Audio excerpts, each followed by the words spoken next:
자기 친딸 이름이 지은호 프로젝트라는 제목 아래 장기 기증자 코드처럼 찍혀있는 문서를 본 순간요.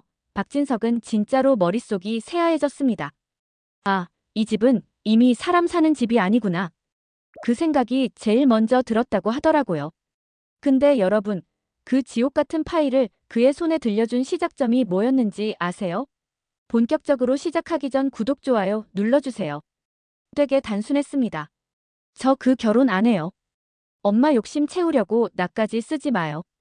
딸 영나가 던진 딱 한마디였어요. 그날 저녁 박진석의 대저택 거실은 겉보기엔 평온했는데요. 공기만큼은 이미 터지기 직전의 풍선 같았습니다. 크고 반짝이는 샹들리에 아래 네 사람이 마주 앉아 있었거든요. 고성희, 박진석, 첫째 박성재, 그리고 오늘의 주인공 영나. 이 모임은 고성희가 직접 세팅한 말이 좋아 가족회의 자리였는데 사실상 약혼 통보식에 가까운 자리였죠. 고성희는 일부러 드레스룸에서부터 풀 세팅을 하고 나왔습니다. 명품 블라우스, 진주 귀걸이, 손톱까지 완벽하게 정리해둔 상태였어요. 자신감에 찬 얼굴로 고급 봉투 하나를 식탁 한가운데 툭 올려뒀습니다. 여기, 영나 내 약혼식 초대장이야. 날짜, 장소, 하객 리스트 다 정리해놨으니까 보고 마음에 안 드는 거 있으면 말해. 톤은 부드러운 척했는데요. 내용은 이미 다 결정해뒀다는 통보에 가까웠습니다. 영나는 그 봉투를 쳐다보지도 않았습니다. 그냥 식탁 나무결만 멍하니 보고 있었어요. 표정이 딱 이 집에서 제일 마지막으로 말을 꺼내고 싶은 사람 같았죠. 박진석은 딸 얼굴을 보자마자 감이 왔습니다. 이거 오늘 분위기 좀 이상한데. 고성희가 다시 입을 열었어요. 상대 집안 쪽이 얼마나 공들여서 들어온 자리인지 알지? 하늘건설이랑 우리 재단이 손잡는 거야. 너 시집만 잘 가면 성재도 회사에서 입지가 훨씬 단단해지고 아빠도 부담 확 줄어들고 우리 집에 다 좋은 일이라고. 말만 들으면 딸 미래 걱정하는 엄마 같죠? 근데 그 말 끝에 우리 집이라는 단어가 계속 박혔습니다. 내 인생이 아니라 집안 프로젝트의 한 조각 취급받는 기분. 영나는 천천히 고개를 들더니 고성희를 정면으로 봤습니다. 엄마. 왜? 저 그 결혼 안 할래요. 그 순간 시간 멈춘 줄 알았습니다. 샹들리에 불빛만 괜히 더 밝게 느껴졌어요. 뭐라고? 고성희 목소리가 한 톤 높아졌습니다. 저 그 결혼 안 한다고요. 엄마 인생 프로젝트에 제 인생 끼워 넣지 마세요. 엄마가 키우던 회사, 엄마가 챙기는 오빠 자리, 그거 다 엄마 욕심이잖아요. 그걸 왜 제가 책임져야 돼요? 박성재가 깜짝 놀라서 자리에서 몸을 앞으로 숙였어요. 야, 영나야. 말 좀 조심해서. 오빠는 빠져요. 늘 엄마 뒤에 숨는 스타일이면서 이런 때만 중재자 코스프레 하지 말고. 또박또박 내뱉는 말마다 가시에 피가 맺혀 있었습니다. 고성희는 웃음 비슷한 걸 한번 흘리고 나서 얼굴을 싹 굳혔어요. 너 지금 사춘기도 아니고 몇 살인데 이러니? 이 약혼은 내가 감당 못할 만큼 좋은 자리야. 너 하나 잘 되면 다 같이 편해지는 거야. 그게 가족이지. 가족이요? 영나가 피식 웃었습니다. 가족이면요. 최소한 제 의견은 물어봐야 하는 거 아니에요? 저는 한 번도 물어본 적 없잖아요. 그 사람이 좋은지 싫은지. 저 그 사람 손 한 번 제대로 잡아본 적도 없는데 평생 같이 살라고요? 박진석이 그제야 입을 때려 했습니다. 영나야, 그래도 아빠가 보기엔. 하지만 고성희가 손을 내밀어 박진석의 말을 잘랐어요. 여보, 이건 엄마랑 딸 문제예요. 남편은 그냥 조용히 지켜봐요. 그 말에 박진석 눈빛이 잠깐 흔들렸지만 일단 물러났습니다. 고성희는 몸을 앞으로 내밀며 낮게 말했어요. 너 이 집이 어떻게 여기까지 온지 알아? 엄마가 어떤 꼴을 당하면서 버텼는지 너 봤지? 그러니까 내가 효도 좀 해도 되는 거야. 결혼은 원래 서로 다 맞아서 하는 게 아니라 조건 맞으면 하는 거야. 뒤에 정들면 되고. 엄마가 당한 거 제가 갚아줘야 돼요? 그래, 딸이면 그 정도는. 그럼 엄마가 나버리고 간 것도 제가 갚아야 돼요? 순간 박진석과 박성재의 시선이 동시에 영나에게 쏠렸습니다. 고성희는 그 말에 얼굴이 굳어졌어요. 무슨 소리야? 몰라서 물어요? 엄마. 영나가 숨을 한번 삼키고 말을 이었습니다. 어릴 때부터 이상했어요. 우리 집 족보 말이 자꾸 바뀌고 우진 오빠 얘기 나오면 엄마 눈빛이 달라지고 그리고 엄마가 병원에 몰래 드나드는 거 저 다 봤어요. 야, 너 지금 엄마를 뭔 사람으로 보는 거야? 고성이 목소리가 떨리기 시작했습니다. 엄마를요? 제 인생까지 팔아서라도 자기 아들 살릴 생각하는 사람이요. 그만해, 영나야. 박성재가 참다 못해 소리쳤어요. 왜요, 오빠? 엄마가 하는 짓은 괜찮고 그걸 말하는 나는 버릇없는 거예요? 공기가 진짜 숨막히게 무거워졌습니다. 영나는 결국 의자를 밀치고 벌떡 일어났어요. 저 이 결혼 안 해요. 이 집에서 계획하는 거 더 이상 안 끼고 싶어요. 한 발짝도 움직이지 마. 고성이가 거의 비명을 지르다시피 했습니다. 하지만 영나는 뒤도 안 돌아보고 현관으로 걸어 나갔어요. 영나야, 지금 당장 안 돌아오면 다시는 이 집 문턱 못 밟게 할 거야. 거실에 울리는 고성이의 고함에도 문 닫히는 소리만 딱 한 번 크게 울렸습니다. 그날 밤 집안에 남은 건 산산조각난 침묵뿐이었어요. 시간이 조금 지나고 박진석은 복도에서 박성재와 둘이 서 있었습니다. 아버지, 영나가 왜 저렇게까지 화가 난 걸까요? 몰라서 묻냐? 근데 분명 이유가 있다. 오늘 처음 터뜨린 거지. 쌓이고 쌓인 게 있었겠지. 박진석은 말은 그렇게 하면서도 마음 한구석이 조용히 덜컥 내려앉는 느낌이었습니다. 다음 날 저녁 박진석은 결국 딸에게 따로 연락을 했어요. 영나야, 아빠다. 우리 둘이 얘기 좀 하자. 엄마 없이. 그 말에 영나는 잠깐 침묵하더니 조용히 대답했습니다. 알겠어요. 아빠가 따로 보자 그러는데 어떻게 안 나가요? 두 사람은 집에서 조금 떨어진 조용한 카페 구석자리에 마주 앉았습니다. 카페 안조명은 따뜻한데 두 사람 사이 공기는 차가웠어요. 야, 우리 딸. 아빠가 뭐라고 혼내려는 거 아니다. 그냥 이유가 궁금해서 그래. 약혼을 그렇게까지 강하게 거부할 만큼 뭔 일이 있니? 영나는 손에 쥔 종이컵을 괜히 돌리고만 있었어요. 그러다 낮게 말했죠. 그냥 제 인생 좀 제가 고르고 싶어서요. 그게 다냐? 그리고 엄마가 무서워요. 박진석은 그 말이 제일 섬뜩했습니다. 무섭다니 무슨 뜻이야? 엄마가 너한테 손찌검이라도 했니? 그런 거 아니에요. 그런 건 한 번도 없었어요. 근데 영나는 고개를 숙였어요. 엄마 눈빛이요. 요즘 엄마 눈 보면 사람 보는 눈 같지가 않아요. 계산기 두드리는 사람 눈 같아요. 누구랑 누굴 바꾸면 뭐가 더 남을까 그런 거 따지는. 박진석은 말을 잃었습니다. 아빠, 병원 얘기 기억나세요? 병원? 저랑 지환 오빠가 며칠 전에요. 우연히 엄마를 봤어요. 대형 병원 중환자실 쪽으로 들어가는 거요. 꽃도 없고 과일 바구니도 없고 그냥 혼자 되게 굳은 얼굴로. 누구 면회 갔더냐? 모르겠어요. 근데 느낌이 너무 안 좋았어요. 엄마 눈이 아빠한테 볼 때 눈이랑 달랐거든요. 뭐랄까 살릴 사람을 보는 눈이 아니라 뭘 떼갈지 고르는 사람 눈 같았어요. 그 말을 하면서도 영나는 자기 말이 얼마나 극단적인지 알고 있었습니다. 그래서 더 떨리더라고요. 아빠까지 다칠까봐 더는 말 못하겠어요. 그냥 엄마가 계획하는 거에 저는 안 끼고 싶어요. 그 말은 박진석에게 경고처럼 들렸습니다. 그날 밤 그는 잠을 제대로 잘 수가 없었어요. 머릿속에서 계속 맴도는 말이 있었거든요. 중환자실. 엄마 눈빛. 누굴 살릴지 뭘 떼갈지. 그러다가 어느 순간 번개처럼 스치는 얼굴이 하나 있었습니다. 양아들 한우진. 그러고 보니 우진이 요즘 안 보이네. 예전 같으면 집 안 어딘가에서 게임하는 소리라도 들렸을 텐데 최근 몇 주 동안 우진의 존재감이 아예 없었습니다. 출장 갔나? 친구 집에 있나? 이 생각이 꼬리를 물다가 결국 다음 날 아침 식탁에서 물어봤어요. 성희야, 우진이는 요즘 뭐하냐? 얼굴이 영 안 보이네. 고성이는 잠깐은 눈이 흔들렸지만 곧바로 표정을 추슬렀습니다. 아, 우진이. 친구들이랑 유럽 배낭여행 갔어요. 요즘 애들 다 그렇게 다니잖아요. 귀찮게 일일이 보고까지 해야 돼요? 언제 갔는데? 2주 전? 3주 전? 그쯤요. 그 대답을 듣는 순간 박진석은 확신했습니다. 거짓말이구나.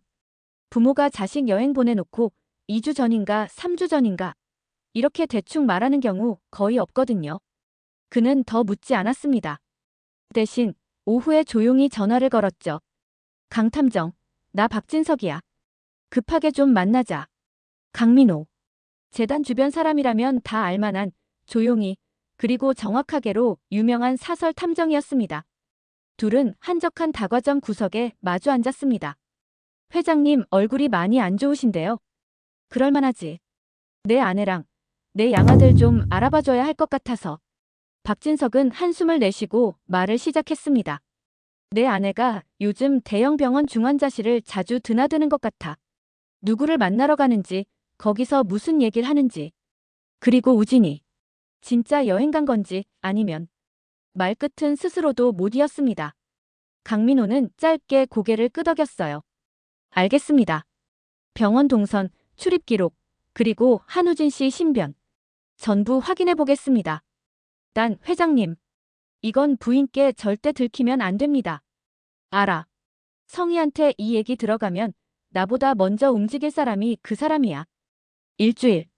그 일주일은 박진석에게 사실상 형 집행 대기 기간이었습니다. 매일 아침 같은 식탁, 같은 얼굴. 고성희는 평소와 똑같이 행동했습니다. 재단 이사장으로서 바쁘다. 회의가 있다. 기부 행사가 있다. 근데 박진석 눈에 그 모습이 이제는 다 연극처럼 보이기 시작했어요. 그리고 드디어 강민호에게서 연락이 왔습니다. 회장님, 결과 나왔습니다. 직접 뵙고 말씀드리는 게 좋겠습니다. 둘은 다시 조용한 카페에서 마주 앉았어요. 이번엔 강민호가 두꺼운 파일을 들고 왔습니다. 마음의 준비를 좀 하셔야 될 것 같습니다. 준비 같은 거 이제 못하겠다. 그냥 말해. 파일 첫 페이지를 넘기는 순간 박진석의 손이 미세하게 떨렸습니다. 거기엔 깨끗하게 정리된 병원 출입 기록이 있었어요. 하늘재단 이사장 고성희. 삼성병원 중환자실 출입주 5회 이상. 방문 목적 한우진 환자 면회. 옆에는 진단명 간부전 말기간 이식 필요 상태 위중이라는 문구가 찍혀 있었습니다. 우진이가. 박진석의 목소리가 갈라졌어요. 네. 3달 전부터 입원해 있었습니다. 수술 대기 상태고요. 근데 그게 끝이 아니었습니다. 다음 장에는 더 이상한 단어들이 적혀 있었어요. 간 이식 기증자 후보 지은호, 30세, 여성. 적합성 92%. 비고 고성의 이사장의 생물학적 자녀로 추정. 잠깐만. 박진석은 글자를 여러 번 읽었습니다. 생물학적 자녀. 내가 모르는 성희의 친딸이 있다는 말이야? 강민호가 조용히 말했어요. 조사해보니 30년 전 기사 하나가 나오더군요. 그는 오래된 신문 스크랩을 꺼냈습니다. AP그룹 회장 막내 아들 교통사고 사망. 사망자 김민준, 28세. 배우자 고성희. 생후 5개월 된 쌍둥이 자녀. 기사 밑에 더 작은 글씨로 적힌 내용이 있었습니다. 쌍둥이 중 한 명은 모친인 고성희 씨가 데려갔으며 다른 한 명은 사정상 고아원에 맡겨졌다. 박진석은 머리를 한 대 얻어맞은 것 같았습니다. 쌍둥이. 그럼 우진이가. 네, 우진 씨가 그때 데려간 아이입니다. 그리고 고아원에 맡겨졌던 아이가 지금 간 이식 기증자로 지목된 지은호입니다. 숨이 막혀서 파일을 덮었다가 다시 펼치기를 몇 번 반복했습니다. 정리해보겠습니다, 회장님. 강민호가 침착하게 말했어요. 부인께서는 30년 전 쌍둥이 중 한 명을 데리고 나오고 다른 한 명은 버리고 갔습니다. 그리고 지금 그 버린 아이를 다시 찾아낸 겁니다. 이유는 한 가지뿐이겠죠. 키운 아이 한우진 씨를 살리기 위한 장기 기증자로 쓰기 위해서요. 박진석은 테이블을 주먹으로 내리쳤습니다. 자기 딸을 한 번 버린 것도 모자라서 지금은 간 창고 취급을 한다고. 하지만 진짜 지옥은 그 다음 페이지에 있었습니다. 제목 하나가 굵은 글씨로 박혀 있었거든요. 지은호 프로젝트 단계별 실행 계획. 1단계. 대상자 위치 파악 및 신상조사 완료. 2단계. DNA 검사 및 장기 적합성 확인 완료 92% 일치. 3단계. 자연스러운 접촉 및 관계 형성 진행 중. 4단계. 간 이식동의 획득 목표. 5단계. 수술 후 법적 관계 정리 검토. 법적 관계 정리라니, 이건 또 뭐야?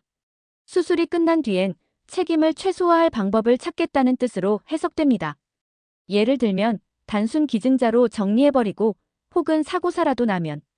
거기까지 듣자 박진석은 더 이상 못 들을 것 같았습니다. 머릿속에 스치는 얼굴이 있었거든요. 밥 먹고 웃고 떠들던 평범한 30대 여자. 집 인테리어 맡으면서 회장님 댁은 채광이 좋아서 부럽다고 웃던 그 얼굴. 그게 바로 지은호였다는 사실이 이제야 떠올랐습니다. 그리고 한 가지 더 있습니다. 더 있다고? 네. 최근 3달간 재단 비밀 계좌에서 빠져나간 돈, 약 10억. 그 돈이 전부 지은호 명의의 계좌로 들어갔습니다. 회장님 재단 자금을 빼돌려 세탁하는 과정에서 명의를 그 아이 앞으로 돌린 겁니다. 만약 이게 적발되면 법적으로 책임지는 사람은 지은호 하나뿐이겠지. 박진석은 얼굴을 감쌌습니다. 이건 사람도 아니야. 성인은 지금 자기 딸을 2번 죽이려는 거야. 한 번은 고아원에 버릴 때, 한 번은 수술대에 눕힐 때. 잠시 침묵이 흐른 뒤 강민호가 조심스럽게 물었어요. 회장님, 이 자료들 어떻게 할까요? 복사본 하나 더 만들어서 제가 따로 보관해도 될까요? 그래. 하나 더 만들어. 그리고 어디 숨겼는지 나 말고 아무도 모르게 해. 카페를 나와 집으로 향하는 길, 박진석은 핸들을 잡고도 손에 힘이 들어가지 않았습니다. 멀쩡히 운전하는 게 이상할 정도였어요. 그래도 그가 제일 먼저 간 곳은 집이 아니라 병원이었습니다. 내 양아들부터 봐야 된다. 잘못한 건 아이가 아니라 어른들이니까.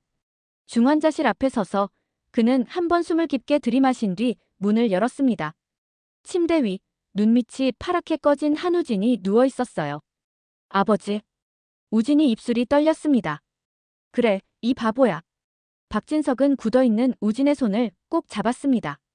내가 이렇게 돼 있는데 아빠한테 한마디도 안 하고 있었다고. 죄송해요. 엄마가 말하지 말라고 했어요. 아버지 일 많은데 괜히 더 걱정시키지 말자고. 걱정보다 더한 걸 숨기고 있었으면서 그게 핑계야. 박진석 목소리가 떨렸지만 화만은 아니었습니다. 그 안에는 미안함이 더 큼직하게 섞여 있었어요. 한참을 울다가 박진석이 입을 열었습니다. 우진아. 엄마가 누군가를 내간 기증자로 찾은 거 알고 있지? 우진의 눈이 살짝 흔들렸어요. 네, 어떤 여자분이 있다고 했어요. 저보다 조금 어린 착한 사람이라고. 나 때문에 고생 좀 시켜도 되겠냐고. 그 사람 그냥 어떤 여자 아니야. 박진석은 천천히 말을 이었습니다. 그 사람 내 쌍둥이야. 내가 태어났을 때 같이 태어난 동생. 엄마가 고아원에 두고 온 아이. 우진은 한동안 아무 말도 못했습니다. 그러다 겨우 입을 열었죠. 은호요? 그래. 내가 요즘 집안 인테리어 같이 하던 그 아이. 그게 내 동생이다. 우진의 눈에서 눈물이 흘러내렸습니다. 아버지, 그럼 나 때문에 은호가. 아니야. 내 탓으로 돌리지 마. 선택한 건 어른들이야. 저 수술 받고 싶지 않아요. 은호관 받으면서까지 살고 싶지 않아요. 솔직히 무서워요. 그 아이가 나 때문에 평생 어떻게 되는지 생각하면. 박진석은 우진의 어깨를 꼭 끌어안았습니다. 알아. 내가 어떤 마음인지 아빠도 안다. 그러니까 이 일, 이제 엄마 손에서 빼앗아 올 거야. 아빠가 할 일은 내 어머니를 막는 거다. 그 말을 남기고 병원을 나오는 길, 박진석의 눈빛은 이미 결심이 굳은 사람의 눈으로 변해 있었습니다. 그날 밤 집 거실. 고성이는 아무 일도 없었다는 듯 늘 하던 대로 서류를 정리하고 있었습니다. 재단 행사 일정, 기자 간담회, 후원자 명단. 손가락이 매끄럽게 종이 위를 오가고 있었어요. 현관문이 열리는 소리와 함께 박진석이 들어왔습니다. 오늘따라 발자국 소리가 묵직했어요. 여보 왔어요? 응. 평소 같으면 오늘 하루 어땠냐는 말이 이어졌겠지만 그날은 조용했습니다. 박진석은 재킷도 벗지 않은 채 식탁으로 걸어가 파일을 하나 쿵 하고 던졌습니다. 고성이는 그 소리에 화들짝 놀라 고개를 들었어요. 이게 뭔지 한번 설명해보지 않겠어? 고성이 이사장님. 남편이 자기 이름을 그것도 직함까지 붙여서 부르는 건 처음이었습니다. 고성이는 서서히 손을 뻗어 파일을 펼쳤어요. 병원 출입 기록, 우진의 진단서, 지은호 프로젝트, 계좌 내역. 장마다 자기 이름이 도장을 찍듯 박혀 있었습니다.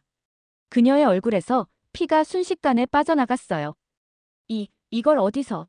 내가 숨길 수 있다고 생각한 그 모든 것들. 내가 오늘 다 보고 왔어. 거실 공기가 싸늘하게 식었습니다.